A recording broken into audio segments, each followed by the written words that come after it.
A few years back... Whoa, not that far. Bit further. That's better. So, about June 2016, I decided to start training for running because I wanted to beat my dad's best half marathon time. Now here I am, 999 runs later, about 3 years on. It is time for the 1000th run.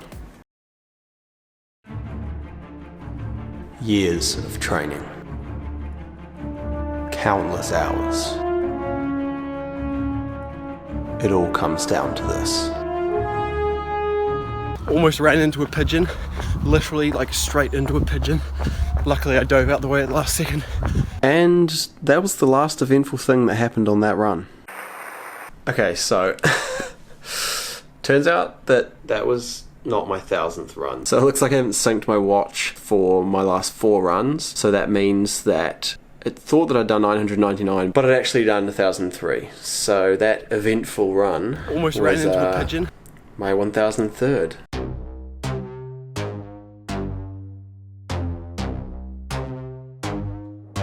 So with 1004 runs under my belt, I wanted to get into some of the stats. Not so that I can brag, but because I thought it would be interesting to get some insight into how 3 years of solid running training has impacted my fitness and how it might for you too. Alright, so here's a quick overview. 2016, first time training for real. Managed to bust out about 900 kilometers in the last half of the year. 2017, terrible second year. Terrible. Did about the same mileage as 2016, but in double the time. 2018, the real grind began. I decided to try and run 10 kilometers a day. Oh, hi there.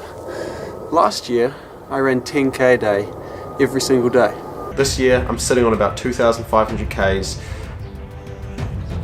There's nothing much else to say. So in total, over this 3 and a bit years, I've run 7,752 kilometers in about 733 hours with 91,804 meters of elevation. I know what you're thinking, Liam, what on earth do those numbers mean? How tall is an ant? According to Google, 750 times shorter than we are. That means that essentially I have run the same distance as if an ant ran a 10,000 meter track race. That 733 hours is also equivalent to about 37 Harry Potter marathons. So if I watched Harry Potter start to finish 37 times, boom, that's how far I've run. And as for the elevation, that's like 10 times up Mount Everest. Wow. So the first thing I looked at were my personal bests, and here are my personal bests in 2016. Now in 2019, they look like this, and every single one of them is between 20 and 25% faster. Second, I looked at distance to get an idea of how far I was running per run on average throughout the years. So in 2016, I was at 6.9 kilometers per run. In 2017, I was at 5.8 kilometers per run. I told you it was a bad year.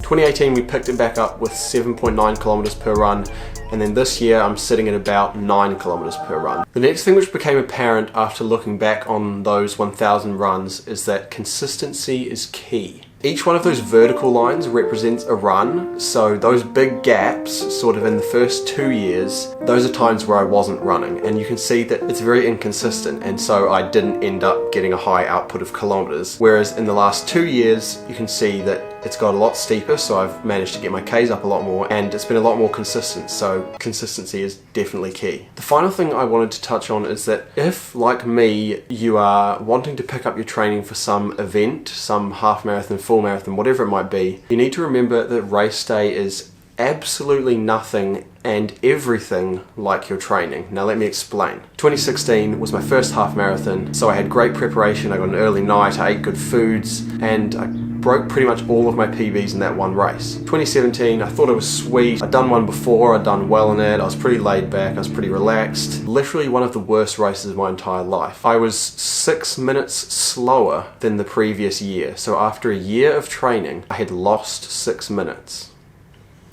2018, I wasn't going to make that mistake again. I went back to the 2016 approach, boom, PBs everywhere. So over these 1000 runs, a good 50 or 60 of them were what we call 10k time trials. So that is 10 kilometers running as hard as I can on flat roads, trying to beat my personal best. Naturally, you'd expect that one of those would be my 10k PB because that is my sole focus wrong. The 21k up the hills and in the wind turned out to be my 10k. What I'm saying here is racing is a whole new environment, so if you are training for that, then prepare for the worst and hope for the best. And with that, I think that that's pretty much everything important that came from the last 1000 runs. I hope this provided some sort of insight and didn't sound like me bragging about how great I am at half marathons for the last 10 minutes. I will see you very soon with a slightly more entertaining video. Thank you for watching.